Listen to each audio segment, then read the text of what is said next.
Hello বন্ধুরা, আজকে নিয়ে এসেছি এক অসাধারণ বেঁচে থাকার গল্প। একজন ছেলে আর একজন মেয়ে যারা সমুদ্রে আটকা পড়ে গিয়েছিল টানা 3 দিন 3 রাত ধরে। কেমন করে তারা মৃত্যুর মুখ থেকে ফিরে এলো, আর কেমন করেই বা এই ভয়ঙ্কর অভিজ্ঞতা তাদের জীবন পাল্টে দিল, আজ সেটাই জানব। 3 দিন 3 রাত সমুদ্রে ভেসে থাকার পর যখন তারা ভীষণ হতাশ হয়ে পড়েছিল, হঠাৎ লিসা দেখতে পেল দূরে একটা দ্বীপ। দুজনেই প্রাণপণে সেদিকে সাঁতার কেটে গেল। অবশেষে অনেক কষ্টের পর তারা দ্বীপে পৌঁছাল।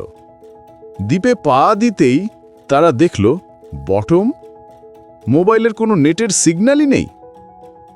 তাই সিদ্ধান্ত নিল আগে দ্বীপটা ঘুরে দেখা দরকার। জ্যাক সাবধানে একটা পিস্তল দান নিয়ে নিল আত্মরক্ষার জন্য। ঘুরে দেখার সময় তারা অনেক দরকারি জিনিস পেল, এমনকি কাছেই পরিষ্কার মিঠা পানি পাওয়া গেল।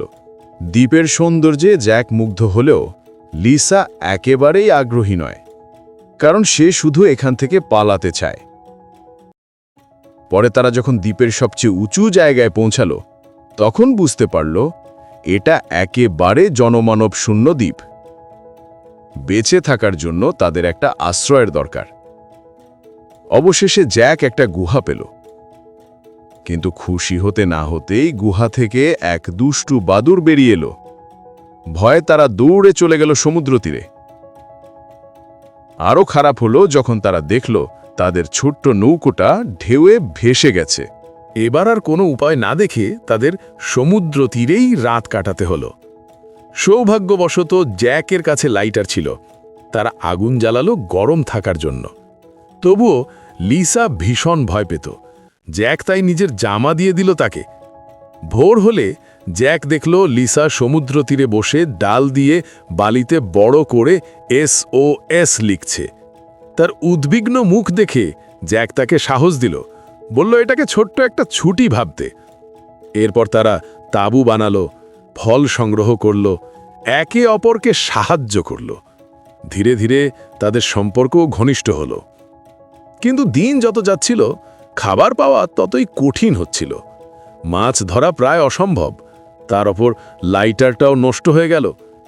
লিসা খুব হতাশ হলেও জ্যাক তাকে বোঝালো, এ অভিজ্ঞতা সবার জীবনে হয় না। তাদের খুঁজছে উদ্ধারকারী দল। কিছুদিন পর লিসা বুঝল সে জ্যাককে ভালোবেসে ফেলেছে। দুজন আনুষ্ঠানিকভাবে সম্পর্ক শুরু করল। তারা একসাথে বৃষ্টি ভিজল, ঝর্ণার নিচে খেলল আর সূর্যাস্ত উপভোগ করল। হঠাৎ একদিন আকাশে বিমান দেখা দিল। জ্যাক দৌড়ে গেল তীরে, কিন্তু ফ্লেয়ার গান কোথাও খুঁজে পেল না। বিমান চলে গেল আর তাদের আশা আবার ভেঙে পড়ল। এ নিয়ে দুজনের ঝগড়াও হলো। দিন কেটে যেতে লাগল। SOS ঢেউয়ে মুছে গেল, কিন্তু তারা আবার মিলেমিশে গেল। একদিন বনে জ্যাকের সামনে হাজির হলো এক কালো চিতা। ভয় পেল। শেষ পর্যন্ত জ্যাক চিতাটাকে পরাস্ত করল। লিসা অবাক হয়ে গেল। 1 বছরেরও বেশি সময় কেটে গেল। তারা স্থায়ীভাবে দ্বীপে তাঁবু বানিয়ে নিল। এখন সত্যিকারের বাড়ির মতো মনে হচ্ছিল। একসাথে মাছ ধরত, খেলত, হাসত, বাঁচত।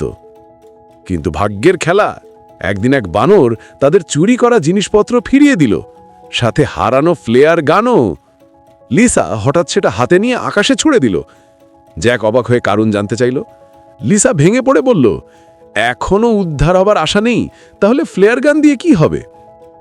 পরে নিজের ভুল বুঝতে পেরে ক্ষমা চাইল। ঠিক তখনই আবার আকাশে বিমান দেখা দিল। এইবার তারা ফ্লেয়ার গান ছুঁড়ল আর উদ্ধার হলো। শহরে ফেরার পর তাদের বেঁচে থাকার এই অলৌকিক কাহিনী মিডিয়াতে ভাইরাল হয়ে গেল। কিন্তু বাস্তব জীবনে ফেরার পর লিসা ইচ্ছা করেই জ্যাকের থেকে দূরে থাকতে লাগল। জ্যাক কিছুই বুঝতে পারল না। এক রাতে লিসা জ্যাককে ফোন করল, কিন্তু জ্যাক কল ধরল না। আসলে লিসা চেয়েছিল তাকে নাচের অনুষ্ঠানে লাগতে। মন খারাপ করে একাই চলে গেল অনুষ্ঠান স্থলে। হঠাৎ বাইরে বৃষ্টির মধ্যে দাঁড়িয়ে থাকা এক পরিচিত ছায়া দেখতে পেল। সে আর কেউ নয়, জ্যাক। লিসা সাহস করে বাইরে এলো। এবার সে আর কিছু লুকালো না। বলল, সব সময়ই সে জ্যাককে ভালোবাসত, কিন্তু মানুষের গুজব আর পরিবারের চিন্তায় সে দূরত্ব তৈরি করেছিল। বন্ধুরা, এভাবেই এক অসম্ভব পরিস্থিতি থেকে বেঁচে ফিরে এসেছিল জ্যাক আর লিসা। তাদের এই ভালোবাসার সংগ্রাম আমাদের শেখায়, যতই কঠিন হোক না কেন, আশা হারানো যাবে না। যদি গল্পটা ভালো লেগে থাকে তাহলে লাইক, কমেন্ট আর চ্যানেলটা সাবস্ক্রাইব করতে ভুলবেন না।